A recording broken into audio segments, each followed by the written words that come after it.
What's up, people? This is Seanstradamus, the sports genius, formerly known as Sean Don, coming to you with another episode of the Diary of a Mad Sports Fan, Monday, September 10th, 2018.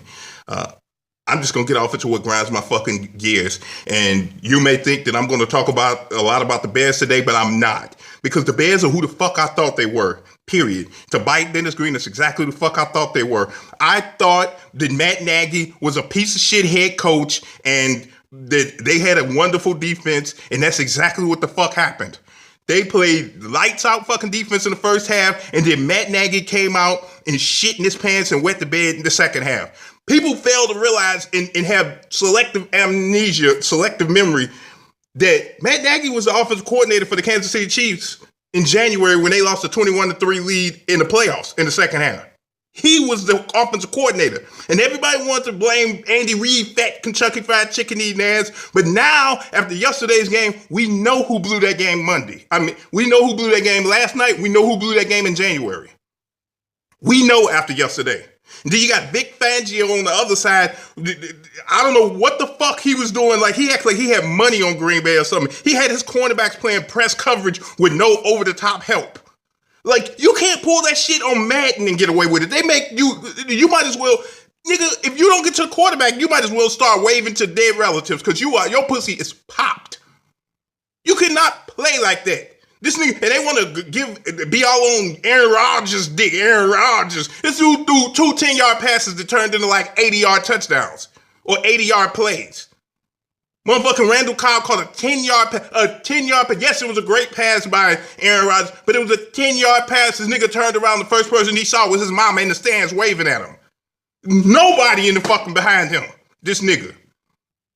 And they want to say, man, Kyle Fuller should have caught that interception. Kyle Fuller is a cornerback. He's not a fucking wide receiver. If he could catch the ball, he wouldn't be a quarterback. He'd be a wide receiver. Wide receivers make more money for that reason. Yes, it would have been great if he had caught that. But corners don't do that. Jalen Ramsey dropped the ball on Tom Brady last year in the AFC Championship game. It turned around and bit him in the ass, but he still dropped it. And Jalen Ramsey, one of the best corners in the game. He dropped it. Asante Samuel did shit in the Super Bowl against Eli. He dropped it. It turned around and bite him in the ass. He lost. It happens because they're corners. But the Bears are who the fuck I thought they were. I'm not going to discuss them much longer. So what I want to discuss is Power, the TV show with the Moolies. I'm so fucking glad the season is over because it is so stressing watching these motherfuckers just go on, and Ghost got to take a shower every week, and they got to show somebody fucking, or they can't never just be about business and take care of what's supposed to be taken care of. The only thing I liked about this season is the fact that they finally hit that nigga Kanan, because he's been long deserving to get hit. But I was proud that 50 actually went out with a motherfucker. He went out like a G. He ain't go out like no pussy. I was glad that they let him go out gangster-like. He took 4 cops with him, 5 if you include the motherfucker they framed him for, Ray Ray. And they talking about, man, 50 might not even be dead. Like, 50 better hope he dead. If he see the light, he better walk towards it. This motherfucker killed 4 NYPD. And they framed him for a 5th one. You see the light, walk towards it, nigga. Because you don't want it on this side. So, that was 50's character. This motherfucker, Dre, that's what really grinds my fucking gears this week. Why the fuck can't they kill this nigga Dre? Like, this nigga's Dre, is he Patrick Swayze incarnated or some shit? It was like 8 niggas shooting at this dude. Either this dude is Patrick Swayze or they were shooting at this nigga with duck hunt guns. Like, because Tommy wasn't trying to kill him, but there was 7 other niggas trying to hit him. They're like, man, he hard to hit. Well, maybe I should hire him to hit you motherfuckers then. Why the fuck can't you kill this little nigga? Rotimi and shit, man, get the fuck out of here. That nigga is supposed to be dead as fried chicken. That's going to come back to bite their ass, too. That's going to come back to bite them in the ass, him not being dead. These motherfuckers are crazy. And then the motherfucking, that bitch, the sister tried to have him killed. They couldn't kill him. This nigga hitting niggas dead in the head, they can't kill him. It's 8, 10 motherfuckers trying to kill him. This shit is just unfucking believable. And then you got this, well, first of all, don't get me started on Tasha. Tasha, I swear to God, her box has to be the fucking worst. She has to have the worst pussy I've ever seen on television in my life. Every nigga that fuck her either die or leave town running or go. It's just crazy. Ghost left her for a Mexican. This nigga Sean fucked her, went out and got hit by his own daddy the next day and shit. Terry Silver fucked up, was running down the side of the road like preaching coolie high and shit. He comes back to town, fucks her again, then Ghost kill him. Like, god damn. I swear to God, every time I see somebody try and fuck Tasha, it's like the scene in The Godfather and in those mob movies where you see where they show oranges be around this shit. Whatever oranges are around, it's a symbol somebody gonna get hit. Whenever somebody fuck Tasha, somebody gonna die. That's the way it works out on Power. I'm telling you that right now.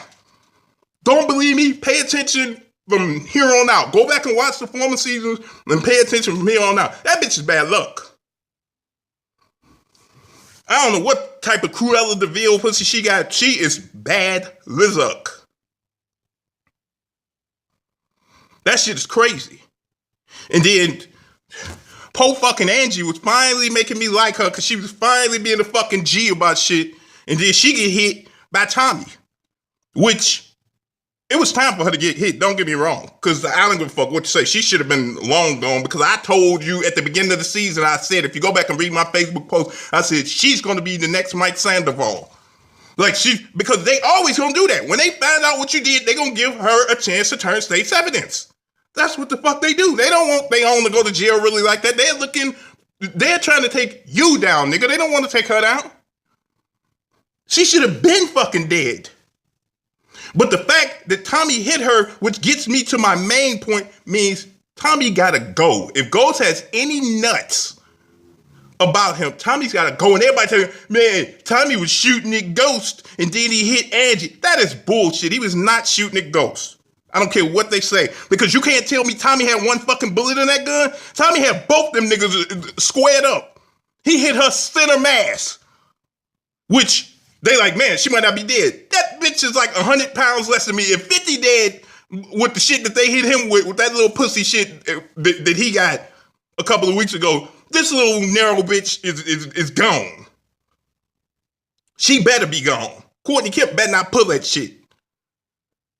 Angela gotta be gone. But Tommy hit her square center mass and sat there and smiled at Ghost. He could have unloaded on Ghost's ass right there, too. Ghost standing there crying like Billy D. Williams and Brian song and shit. Like, he could have unloaded on Ghost. Now, he wanted Ghost to pay like he paid because Teresi's gone and because he killed Holly and shit for him. But guess what? He lucky. I don't claim to be a tough motherfucker, but he lucky that wasn't me because I swear to God, it would be on. That motherfucker, this earth would not be a big enough place for both of us to live in. I would kill his mama. I would kill Lakeisha. I would find him and I would just start doing eighth. I'll blow his building up that he live in. I would do everything until he met me, and then I could beat his motherfucking ass. I would peel his toenails off and have somebody that's his blood type available to give him a transfusion so I could bring him back to life and whoop his ass some more. That nigga is out of order because Ghost didn't kill your daddy. You did. What makes so bad? Ghost didn't even know that Teresi wasn't tricking on you and he was only tricking on him. Ghost just knew he was tricking. Ghost didn't hear that fucking tape. You let Cooper Sacks play a Jedi mind trick on your dumb hype ass. Tommy gotta go. And tell this nigga Ghost to back off the wave cream because, dude, I mean, god damn, like, dude, that pomade is ridiculous that they be giving these niggas on Power, but you know what, man? I'm not even fucking with y'all no more because I'm tired of this shit. I've been ranting for 10 fucking minutes. I'm out of here. I got better shit to do. Peace. If you like the comment, if you didn't, go fuck your mother. Peace and hair grease.